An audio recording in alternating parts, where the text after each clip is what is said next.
It's North's biggest ever show, and over 800 fans have packed into the Walker Dome for Thunderstruck 2. In the main event, we saw Leon Slater take on his boisterous behaviour tag team partner, Man Like Doris. The tag team championships are defended in a 4-way tables, ladders and chairs match, and former WWE superstar Elijah takes on TNA's Joe Hendry, and so much more. I'm Fraser Porter, and this is the North Rewind. The opening contest saw two teams battle it out in a huge 4v4 match. Miles Kamen has been berating Henry Faust for a number of months, and the cocky NCL Cup winner felt no different walking into the Walker Dome.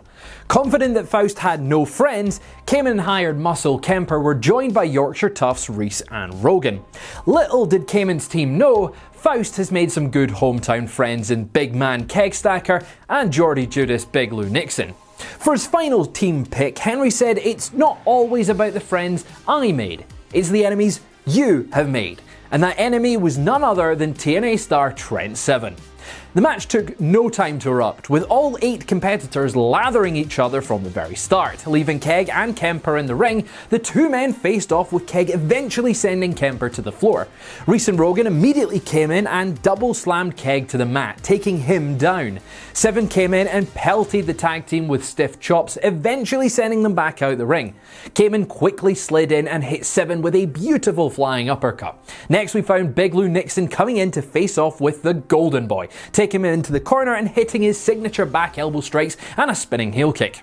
The match went back and forth, eventually with Team Miles all landing back in the ring. Kegstacker on the top rope. It looked like he was going to try and take the team out, but found himself on the receiving end of a superplex from Reese and Rogan. Miles was gleefully jumping, each member of the team taking their turn on Keg before trying to pin him. It was only a 2 count though, as Team Faust all assisted in breaking the pin. Frustrated that this was not the easy win that he was looking for, Kamen and Kemper leave the ring, and tag partners Reese and Rogan confused in the ring. Kamen said he was promised a title shot, not this match, so well, he was out of there. This left Reese and Rogan as sitting ducks, and Team Faust to utilise the numbers to take advantage and pick up the big win. It doesn't seem like this feud is over between Miles Kamen and Henry Faust just yet, and I caught up with Kamen and Kemper literally just as they came through the curtain. Let's take a look. I was promised a title shot. I won the NCL Cup, and I said I wanted Henry, but not that bad. No, I did not want him that bad at all. I won the North Championship. That's what I want. That's the only thing I want. I will not accept the disrespect that I've been shown. An 8-man tag, biggest North show of the year, when I'm the NCL champion. This is just a disgrace. I should have a North Championship match, but guess what? North cheated me from that. Waste of time. Oh, this is just a disgrace. After taking losses at both All Roads Lead North in February and in the scramble match at Let the Cannons Fly 5 in May, Oku's manager Amira was not happy with him taking a loss after driving 6 hours to, and in her words, give a half-assed performance. So come Thunderstruck, Oku is going to show the Newcastle crowd just why he is the master of the half crab and considered one of the best wrestlers in the UK. With a challenge laid out, there is no duo better to answer the call than the Haskins. With the women of the combatants throwing words before the match, Haskins and Oku pulled their respective partners away from each other, but veteran Haskins knew this was his opportunity to pounce, jumping Oku to start the match. With a pump kick to the face sending Oku to the outside, Haskins further sent Oku flying with a dive through the second rope. Taking it back into the ring, Haskins uses a towel followed by his own t-shirt in an attempt to choke Oku. Managing to regain some momentum, Oku hits a missile dropkick out of the corner and a snappy DDT, leaving Haskins in the middle of the ring and ready for that frog splash. Taking just that little bit too long to climb the ropes, Haskins met Oku at the top rope, but was knocked down. Oku managing to roll through, hooking the leg of Haskins for the patented half crab. Managing to get to the ropes, Haskins rolled out of the ring to compose himself, but Oku knew this was his opportunity for a huge Fosbury flop. Taking Haskins back to the ring, Oku hits the huge frog splasher, but somehow Haskins manages to kick out at 2. With concern for her husband, Mrs. Haskins took matters into her own hands, entering the ring with a steel chair. Amira, also ready to do anything to help her man, speared the daylights out of Mrs. Haskins before landing some serious punches to her. Ready for that picture-perfect finish, both Oku and Amira get the simultaneous half crab locked in deep on the Haskins. With nowhere to go, Haskins has no option but to tap out. With a solid victory under his belt now, will we be seeing Amira at the brewery as Oku's guide? And where does he have his sights set next? We'll have to wait and see. With her sights firmly on solidifying her spot at North, Eve Bateman laid out the challenge to Ali Catch and said, while she's at it, Ali may as well bring along Natalie Sykes for the ride. Not forgetting her loss to Debbie Keitel, Eve invited her into the soiree as well. With immediate axes to grind, Eve and Debbie went straight to squaring off. Not wanting to be left out, Ali and Nat interrupted, but were, well, forearmed for their troubles. Ali, seemingly over the argument between Eve and Debbie, climbed both of their heads together while Natalie climbed the top rope to crossbody her opponents before attempting the first pinfall of the match. Swiftly turning things around, Debbie caught Nat with a Paley kick while Ali, seemingly looking to have a bit of fun, started dancing with Debbie. Unfortunately, Debbie was not impressed with the advances and back-elbowed Ali. Turning her offense back to Nat, Debbie hit a flying crossbody in the ropes and attempted to pin, which was broken up by Ali. Hanging Ali up in the ropes similarly to Nat, Debbie again went for the flying crossbody, but Ali, having scouted the move, ducked down, sending her flying to the floor. Ali followed this up with a huge dive of her own. Sending Eve back into the ring, Ali attempted a pile driver, but Eve countered by hitting Ali and Debbie with exploder suplexes. Nat, again attempting to go high flying, was caught by Eve, who completed the trifecta, throwing Nat into her other opponents. Eve then attempted the pin on all three of her opponents, but each one of them kicked out too. With some more back and forth between all opponents, it was ultimately Eve Bateman who came out on top, giving Debbie Keitel the long-awaited receipt of a huge punch to the jaw with her brand new rings. I'm sure I will be receiving a call from Eve very soon with her next intentions. The tag team tournament saw the Landed Gentry beat 11 other teams to solidify as #1 contenders for the North Tag Team Championships. Unfortunately for them, Ace Matthews offered to share that spot with two teams who have been at each other's throats since the tournament started: Rampage Brown and Will Cruz, and the Postmodern Sick Boys Liam Slater and Rory Coyle. No strangers to high-stake matches, both champions Emerson Jane and Rio agreed that a four-way TLC was right up their street. And of course, they were in. With the belts raised high above the ring, it took no time for both Postmodern Sick Boys, Will Cruz and Rampage Brown to begin to brawl, leaving the champions with everyone's least favourite, the Landed Gentry. The ladies looked to be getting the advantage, suplexing their opponents in the ring, while the other teams headed out into the crowd. But not wanting to be outstaged, Rio and Emerson headed out to meet their opponents, and as the main event Empress Emerson flew off the bleachers, wiping out all other parties. Quickly thinking it's their time to retain, the ladies head back to the ring and grabbed a ladder. Rory Coyle, grabbing the ladder from them both, decided now was not the time to use it for its intended purpose, and with shades of Terry Funk, placed it over his head for a big spin and taking out all of his opponents. However, Will Cruz and Rampage came back to the ring with some weapons of their own in the form of steel chairs, smacking the ladders and sending Rory into his own partner. This match saw so many twists and turns, with Rampage powerbombing Benji over the top rope into Zio and Rory Coyle. Zio Knox hitting the cutter on Will Cruz from the top of the ladder. Postmodern Sick Boys using Benji as a literal battering ram to Zio Knox's manhood. Rampage Brown tipping the ladders with both Rio and Emerson Jane on it. Rory Coyle powerbombing Rampage Brown through a table from a ladder. Will Cruz package pile driving Rio through a table onto the floor below. And finally, Emerson Jane taking Liam Slater for a Spanish fly off of a ladder and through some chairs. It was incredible.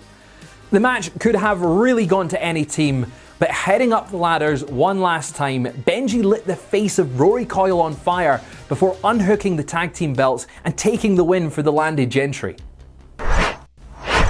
For what feels like an eternity, Ace Matthews has been running from Clint Margera, North's ultraviolent champion. But now the self-proclaimed Hellraiser was now in a little bit too deep as Margera made his way to the ring, ready to make Matthews suffer. Margera was unfazed by Ace's first swing of the wet floor sign, and I wonder if at this point Ace had finally realised what he'd got himself into. I'd say at this point the realisation had set in as he attempted to escape via the crowd. In fact, he even implored Margera to stop with some assistance from a helpful road sign. But it was all a facade as Matthews hit a low blow into Clint and followed up with an angle slam. Clint managed to get back into the match and was just toying with his opponent as he battered Ace and his Matthews with a hockey stick and trash can, if you get what I mean. Margera looked like he could have had it won as he powered Matthews to the canvas on top of steel chairs.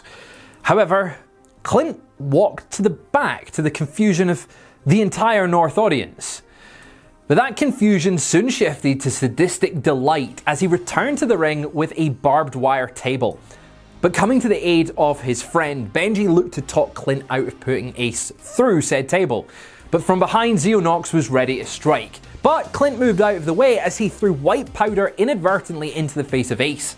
Benji, thinking quickly, hit Clint with his brand new North Tag Team Championship before the landed Gentry put him through the barbed wire table. Ace, seemingly having no clue what was going on, was thrown atop of Clint by the landed Gentry and the pin was counted. Somehow, Ace Matthews is the new ultraviolent champion. Yeah, I don't like it either. After the match, we caught up with the new champ as realization finally set in. Let's take a look.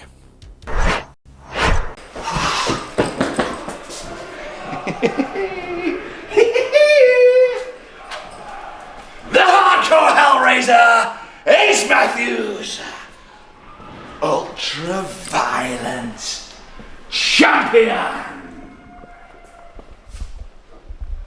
So you're an ultraviolet man now? Shh. I'll catch you back at the brewery, lad. Hey! Hiya! Congrats!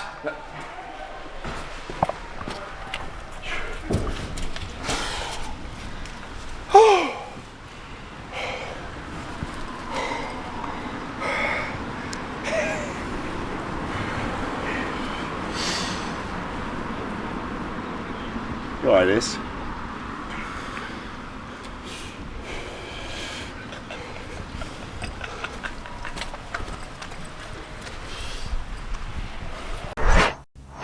In quite possibly one of the most interesting matchups, we saw former WWE superstar Elijah take notice of TNA's Joe Hendry when Joe's song I Believe in Joe Hendry entered the music charts back in May.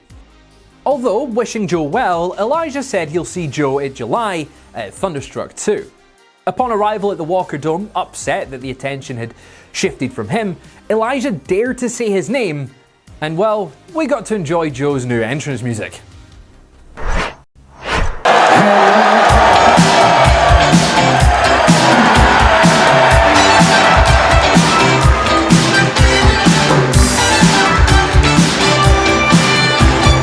His name is Elijah. He just wants to sing and play guitar. But Hendry took his job, Hendry took his job. Na na na na na na na na na. Hendry took his job, Hendry took his job. Almost perplexed by Hendry, Elijah wasted no time taking Hendry out of the ring and utilising the edge of the ring to target both the lower back and the chest of the TNA star. Once back in the ring, Elijah continued his offense, applying the reverse chinlock on Hendry. Hendry managed to turn his luck around with a suplex to Elijah, followed up with a follow-away slam.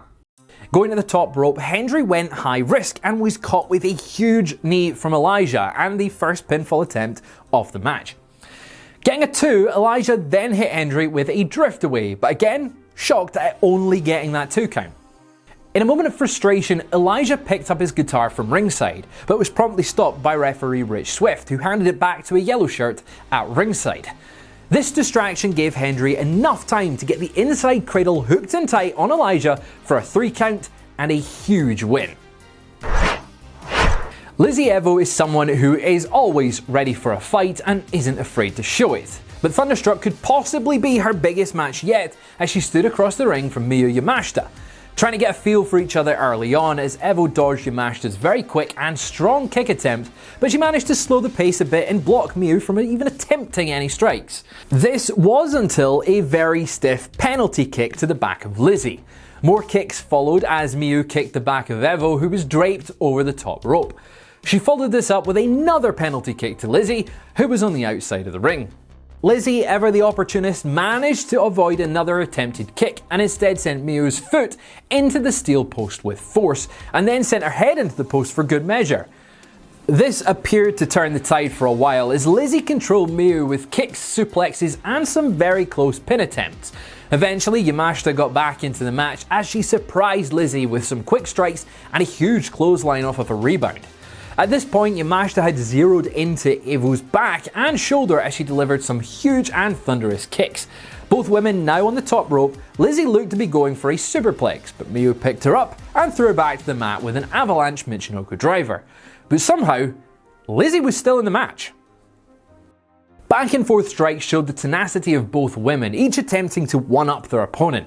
Lizzie, while favouring her shoulder, she managed to surprise Miyu Yamashita with a roll-up to get the 3. After her win, I caught up with the ever-delightful Lizzie and see what she had to say. Lizzie Evo, congratulations on your win tonight on North's biggest ever show. Nathan, I know it's North's biggest ever show because I was on it. That's the reason it's North's biggest ever show. So I don't know why you're wasting my time here. So you know what it is now? What? On to the next one. Because I look...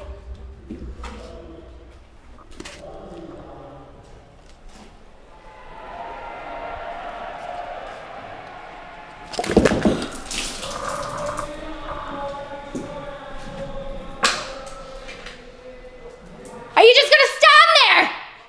Disgusting, stupid cow! In the weeks leading up to Thunderstruck, Gene Money was in search of a tag team partner. A partner that would aid him in taking on his former friends, the Lycos Gym. Well, just like a prayer, it was answered by a debuting Grado. He may never have stepped foot in front of a North crowd before, but this place was electric with the sounds of Madonna as he made his way to the ring. The Lycos Gym clearly not approving of Gene's new friend, they had their focus firmly set on ruining their night. As Money and Grado responded to the fans, the former tag team champions went behind their backs and threw Money to ringside. They made a mistake though as they stole Grado's bum bag, who turned it around and gave them a good smack. Kid Lycos too thought he may have found some early strength as he attempted to German suplex Grado. Yeah, as you can imagine, that didn't go quite to plan. Grado tagged in Gene, who was ready to dish out some revenge to his former partners. Some synchronised boogieing from Grado and Gene was sealed with a double elbow drop. Finally, Kid Lycos enters the match to have his shot at Gene. Money channeled the Mundertaker though as he walked the ropes while singing "You're Gonna Pay" before climbing back down for a lovely crisp chop to the chest of Lycos. After some back and forth, Lycos escapes to the outside and Money goes on to the chase, but Lycos too puts a stop to it with a cheeky kick to the snout of that damn dirty dog. Lycos too, again feeling strong, calls for a brainbuster on Money, who swiftly picks Lycos up and throws him like a weapon into Kid Lycos. Money looks to tag in Grado, but the Lycos boys saw it coming and took Grado off the apron. Grado was finally tagged back into the match and took down both Lycoses. After some back and forth between the teams, Money took flight and found his landing strip right in the crotch of Kid Lycos, with some assistance of Grado. Lining Lycos 2 up, Gene hit the Ainsley Lariat and pinned his former friend to get the win and to reclaim his Nort Tag Team Trios Championship. Following the match, he ran to his former partners once again. Let's take a look at how that went down. Oh, we're back! Baby, we back tonight!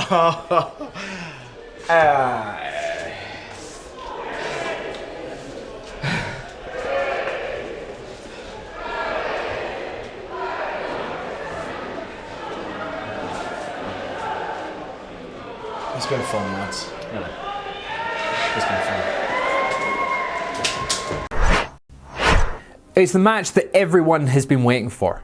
Two of the very best in British wrestling in the biggest main event with the highest of stakes. Leon Slater defending his North Wrestling Championship against man like DeReiss. Former tag team champions, but only one can leave with the gold tonight. Leon Slater, having won the North Championship at Thunderstruck last year, looked confident as he made his way to the ring. DeReiss, though, was focused on his task in taking that title and knocking Leon down a peg. The North crowd chanting for both men and cheering for the show of respect between the pair were hungry to see these two get into it. Locking horns for the very first time, the pair attempted to one-up the other. Neither men, though, managed to gain the upper hand as they came to multiple stalemates. As the crowd cheered for DeReiss, Leon took to the outside to reassess his game plan. Back in the ring, though, DeReiss took control of Leon's arm and just wouldn't let go. Getting back into the match, Leon showed why he's one of the best in the world with a springboard elbow and followed up with a dive to the outside onto DeReiss. From here, Leon started dishing out the punishment into DeReiss, not allowing it any space to breathe. Despite all this control, he was unable to put DeReiss away, which you could tell was getting to the champ. Reversing a suplex attempt, DeReiss had a chance to turn things around, and he did just that with a massive clothesline. Trapping Leon in the corner, he stopped the champ into the turnbuckle before hitting a blockbuster to the neck of the champion. Leon was not ready to let this match go as he turned the tide in his favour with a signature running big boot to the chin of DeReiss.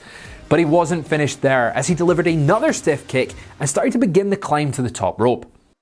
DeReiss managed to stop the attempt for now, but soon again found himself on his back with Leon on the top rope. Leaping through the air for his signature Swanton 450, man like DeReiss rolled out of the way, but Leon spotted this and rolled through. Falling to the outside after a suplex attempt, the referee John Myers began the 10 count. Surviving the count, both men were back in the ring and ready to go at it again. Slater, beginning to antagonise DeReiss and telling him that he can't do it, was met with a massive right hook. The two traded blows back and forth, trying to gain the advantage. DeReiss dodged a big boot attempt with an incredible kip up into a cutter, but again, only managed a 2 count. Heading to the top rope himself, DeReiss looked to put Leon away, but the champ countered this by using the ropes for leverage as he locked in a single leg Boston Crab onto his partner. Ignoring the referee, he went back to damage the leg even more. Leon jumps to the top rope and suplexes DeReiss to the mat, immediately going for the half crab again. Leon was trying to take out the leg of man like DeReiss. Slater firmly in control, he focused on DeReiss's leg, but DeReiss managed to get to the ropes. Once again though, Leon ignored this and took every second he could to hurt his friend. Tearing off DeReiss's knee brace, Leon seemed intent on injuring his partner. However, DeReiss, running on pure adrenaline, clipped Leon with an enziguri, but his leg was in a bad state and Leon knew this. Somehow, Leon got caught off of a springboard and hit with a bridging German suplex on one leg. The miracles don't stop there as DeReiss took Leon to the top rope and hit an avalanche Death Valley driver, but Slater wasn't done yet. Worryingly, Leon hadn't moved since he kicked out of the pin attempt. With both DeReiss and the referee concerned, John Myers checked on the champ. But it was all a ruse. DeReiss looked to end it all, but Leon, having faked an injury, kicked DeReiss in the injured knee over and over and over again. Not caring what the crowd was thinking, he continued the attack on DeReiss's legs as they booed their boy. Any respect that was there at the start of the match was long gone at this point, something which was accented by Leon spitting in the face of DeReiss. This may not have got the reaction he was expected as man like DeReiss began to use the adrenaline to power through the injured knee and go into the attack of the champ, leading Slater to retreat and run for the hills. DeReiss though was on the chase and threw him back into the ringside area and into the ring posts. Up top, and DeReiss was aiming for the 450 splash, but Leon dragged the ref on top of him to avoid damage. Leon grabbing his championship from the outside and looked to use it on DeReiss, but not before Liam Slater, the man Leon beat for the title a year ago, ran to the ring to stop his protege from using it. What unfolded next, nobody could have predicted.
In an interesting turn of events, we have just seen the mentor of Leon Slater assist him in getting the win, ensuring that Leon retains his belt for now.